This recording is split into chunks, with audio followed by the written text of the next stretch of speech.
everyone, welcome back to the channel and also to the next part of my multi-part series on the branches of the Mabinogi.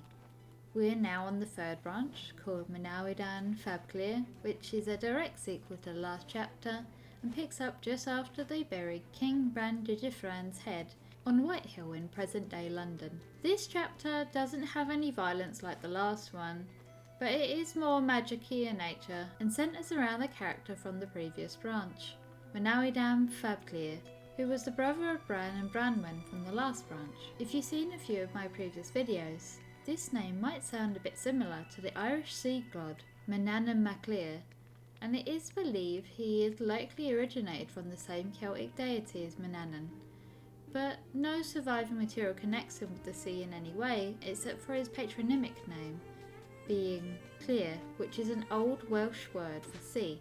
After the seven companions finished burying the head of Brandigifran on the White Hill in London facing France, Manawydan gazed at his surroundings and at his companions, and felt a deep grief and longing in his heart from losing his closest family. "Alas, God Almighty, woe is me," said he. "There is no one without a place of their own tonight except me." "Lord," said Pryderi, "don't be so unhappy about that. Your cousin is king of the island of the mighty, and although he may do you wrong," he continued, "you have never been a claimant for land or territory, for you are the third humble chieftain." In the last branch they had received word that Cyfashon fab Beli had usurped the throne of Britain, while the rightful king Bran the Blessed was at war in Ireland.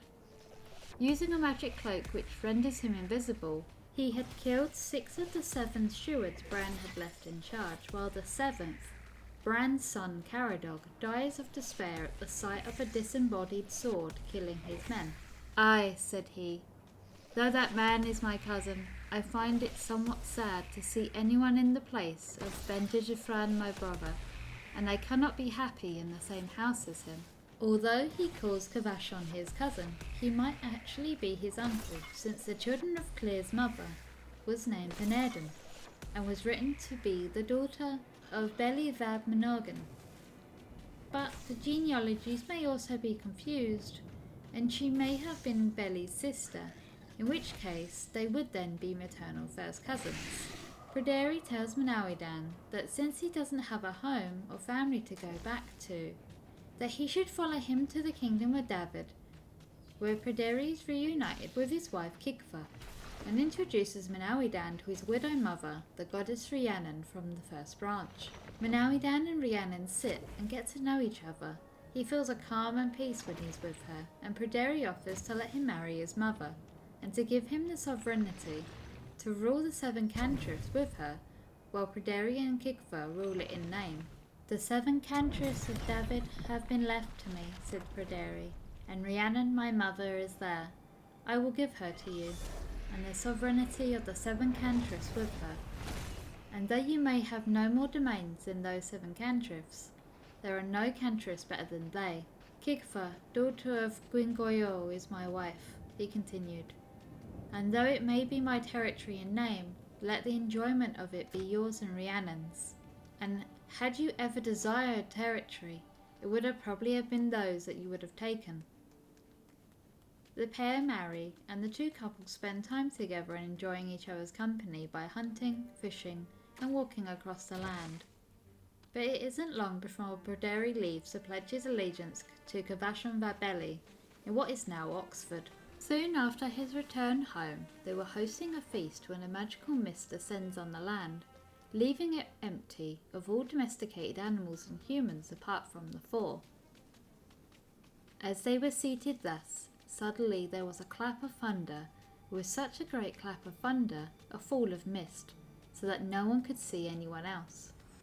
After the mist, everywhere was filled with bright light, and when they looked where before they would have once seen flocks and herds and dwellings, they could see nothing at all, neither house nor animal, nor smoke, nor fire, nor man, nor dwellings.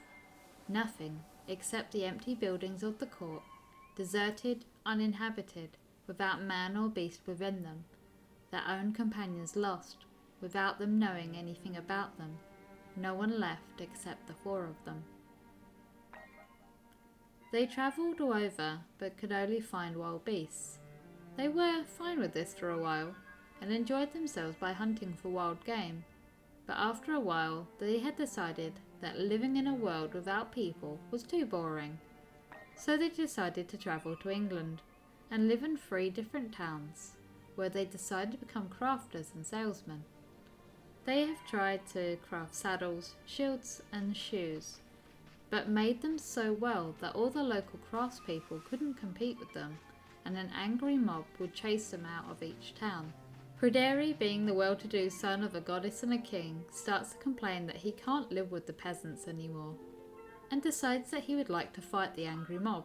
But luckily, Manawydan stops him before anything happens, and they decide to finally return back to David. Back in David, they go back to hunting, and one day they find a shining white boar and decide to follow it back to a strange castle. Pryderi wants to go inside, but Manawydan has more sense, since this is the only building they've seen since the mist came, and warns his friend not to go inside. Pryderi goes inside anyway, and comes across a beautiful golden bowl that he just needs to touch. As soon as he does, his feet are stuck in place, and his hands are frozen to the bowl, and he also loses the ability to speak.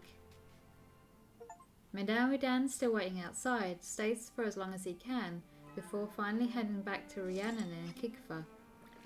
He explains what had happened, and Rhiannon is upset that he had let her son go into the definitely strange castle for leaving him behind. She decides that she will rescue him herself, already losing him once before and not intending to lose him again. Rhiannon too enters the castle and suffers the same fate as her son. In a blanket of mist, Pryderi, Rhiannon and the castle itself vanishes. Kigva weeps at the loss of her husband and mother-in-law, and Manawydan promises to not only look after her, but also promises not to try and sleep with her, which is nice. I mean, so far, I think he's one of the better characters in the Mabinogi, since he seems a bit more like a decent person. With no leads or idea on where to go next, the pair decide to return back to England and try to become shoe craftsmen again. The same issue as before though forces them back to David. The two decide to settle down and build a farm with fields of wheat, but the first field is destroyed before it can be harvested. The next night the second field is also destroyed. Manawydan keeps watch over the third field, and when he sees it destroyed by mice, he catches a fat, slow mouse and places it in a glove hanging over their fireplace. Kigva asks what is inside the glove, and Manawydan states that he had caught a mouse, and that if it was stupid enough to get caught after robbing them and destroying their wheat fields, then they should be punished.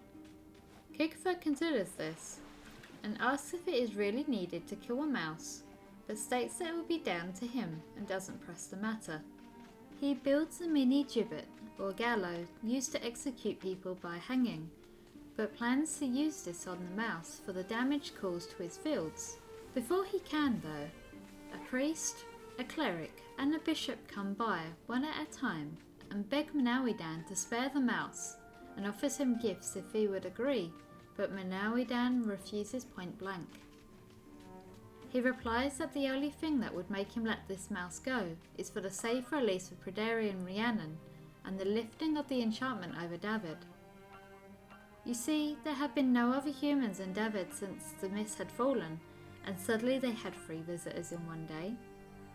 The bishop agrees because the mouse is in fact his pregnant wife Gweneby, and he is an enchanter in disguise named Llŷr ap Kilcoed, and he had sought revenge for the humiliation and death of his friend Gwal ap Clyd at the hands of Pwyll and Rhiannon. The mist is lifted and all life returns to David, the houses and people, everything. The enchanter is made to promise that he will not return for more revenge, and that no more magic must ever be placed over David again. Pryderi and Rhiannon return back to their loved ones. Pryderi was forced to carry the gate hammers of the court around his neck, while Rhiannon was forced to once again have a horse's yoke or collar around her neck. We spoke a little bit about Rhiannon being a goddess before, maybe a reflection of an earlier Celtic deity, and is associated with horses. and so is her son Pryderi. She is often considered to be related to the Gaulish horse goddess Epona, and she and her son are often depicted as mare and foal, so typically in stories that she is featured in, they tend to make her a human taxi and make her wear horse collars as punishments. And that brings us to the end of the third branch. Everyone laughs, basically goes back to their home in the court after their technically non-adventure of making shoes, angering peasants, and trying to hang a mouse. This was a weird branch, but I hope that you enjoyed it. It was a little bit difficult to research this one because, unlike the other branches, not a lot happens, so a lot of the material that you can find for this is very sort of summary. We have one branch left to go for this series, and I hope you will join me next time. Please don't forget to share, like and subscribe to the channel. Leave me a comment down below and let me know what you think, and I will see everyone in the next video. Bye bye!